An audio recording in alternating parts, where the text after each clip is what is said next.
Ration బియ్యం వ్యవహారంలో నెల్లూరు జిల్లా టీడీపీ నేతలకు అధిష్టానం నుంచి పిలుపొచ్చింది. పౌర సరఫరాల శాఖపై విమర్శలు చేసిన నెల్లూరు కోటంరెడ్డి శ్రీనివాసులరెడ్డి, వేమిరెడ్డి పట్టాభిరామిరెడ్డి ఇద్దరు కూడా అమరావతిలోని పార్టీ కార్యాలయానికి రావాలని కబురందింది. అయితే కుటుంబ సభ్యుల అనారోగ్యం కారణంగా హాజరు కాలేదని కోటంరెడ్డి శ్రీనివాసులరెడ్డి స్పష్టం చేశారు. అయితే తప్పనిసరిగా రావాలని పార్టీ నుంచి సమాచారం రావడంతో వస్తానని కోటంరెడ్డి శ్రీనివాసులరెడ్డి సమాచారం ఇచ్చారు.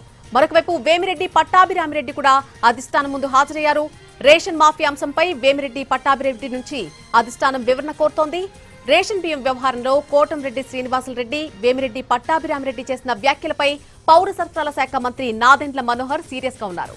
తన శాఖపై బహిరంగ వ్యాఖ్యలు చేయడం మంచిది కాదని నెల్లూరుకు చెందిన మంత్రి నారాయణతో ఈ విషయం చెప్పారు మనోహర్. మరొకవైపు ఇలాంటి వ్యవహారాల్లో జాగ్రత్తగా ఉండాలని నెల్లూరు టీడీపీ నేతలకు రాష్ట్ర టీడీపీ అధ్యక్షుడు పల్లా శ్రీనివాస్ సూచించారు.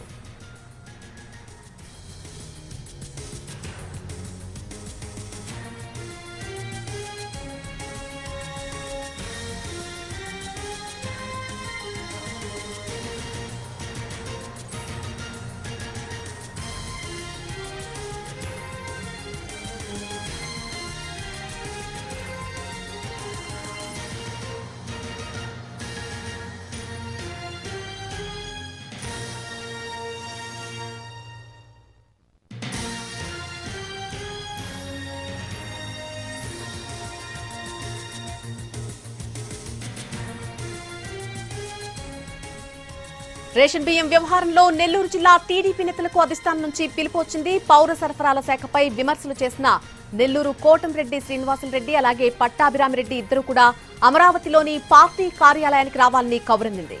అయితే తమ కుటుంబ సభ్యుల అనారోగ్యం కారణంగా నేను హాజరు కాలేనంటూ కోటంరెడ్డి శ్రీనివాసులు చెప్పినట్టుగా తెలుస్తోంది.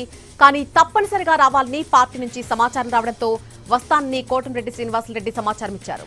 ఇక మరొక వైపు వేమిరెడ్డి పట్టాభిరామిరెడ్డి అధిష్టానం ముందు హాజరయ్యారు. రేషన్ మాఫియా అంశంపై వేమిరెడ్డి పట్టాభిరామిరెడ్డి నుంచి అధిష్టానం వివరణ కోరుతోంది.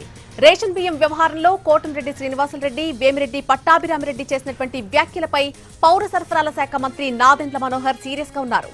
తన శాఖపై బహిరంగ వ్యాఖ్యలు చేయడం మంచిది కాదని నెల్లూరుకు చెందిన మంత్రి నారాయణతో ఈ విషయం చెప్పారు మనోహర్. మరొకవైపు ఇలాంటి వ్యవహారాల్లో జాగ్రత్తగా ఉండాలని నెల్లూరు టీడీపీ నేతలకు రాష్ట్ర టీడీపీ అధ్యక్షుడు పల్లా శ్రీనివాస్ సూచించారు.